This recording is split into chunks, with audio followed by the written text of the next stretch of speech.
कर्नाटक के मुख्यमंत्री 200 यूनिट मुफ्त बिजली और गृह लक्ष्मी कार्यक्रम जुलाई से शुरू हो रहे हैं। हाइलाइट्स सिद्धारमैया और डीसीएम डीके शिवकुमार के नेतृत्व में 5 गारंटी योजनाओं के कार्यान्वयन के बारे में एक महत्वपूर्ण बहस हुई और एक निर्णय लिया गया।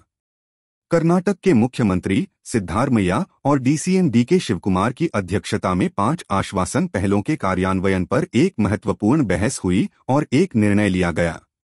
डीसीएम डीके शिवकुमार ने कहा, हम आज कर्नाटक के इतिहास में एक महत्वपूर्ण फैसले की घोषणा कर रहे हैं। सीएम सिद्धारमैया ने कहा कि चुनाव से पहले घोषित किए गए 5 आश्वासन कार्यक्रम इस वित्तीय वर्ष में क्रियान्वित किए जाएंगे और सभी जातियों और धर्मों के लिए उपलब्ध होंगे।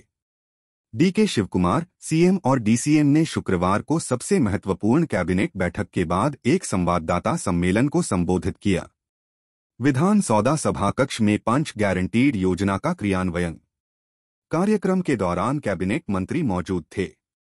गृह ज्योति योजना के उद्घाटन में हमने सभी को 200 यूनिट मुफ्त बिजली की गारंटी देने का फैसला किया है। वे एक साल में जितनी बिजली की खपत करते हैं उसका हमें औसत मिलता है और उन्हें इसके लिए कोई बिल नहीं देना पड़ता है। वार्षिक आधार पर बिल किया गया। शुल्क 1 जुलाई से 31 अगस्त तक देय होगा और शुल्क जुलाई से निःशुल्क होगा, उन्होंने स्पष्ट किया। गृह लक्ष्मी योजना के प्राप्तकर्ता घर के मालिक हैं और उन्हें बैंक और आधार दस्तावेजों का उत्पादन करना होगा। एक आवेदन प्रस्तुत करना होगा। 15 जून से 15 जुलाई तक ऑनलाइन आवेदन जमा करने होंगे। 15 अगस्त को हम खाते को सत्यापित और क्रेडिट करेंगे। यह रणनीति एपीएल और बीपीएल की भी सहायता करेगी, यह कहा गया था। सीएम ने जोर देकर कहा कि यह कार्यक्रम वृद्धावस्था पेंशन और अन्य पेंशन प्राप्तकर्ताओं दोनों पर लागू होगा। उन्होंने कहा कि सभी बीपीएल और अंत्योदय कार्ड उपयोगकर्ताओं को 1 जुलाई से 10 किलो चावल मिलेगा।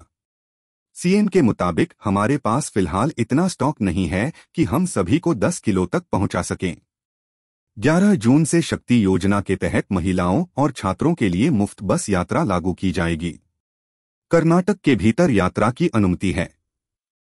ऐसी बसों के अलावा राजहंसा बसें, केएसआरटीसी बसें और बीएमटीसी बसें पूरे राज्य में उपयोग के लिए निःशुल्क हैं।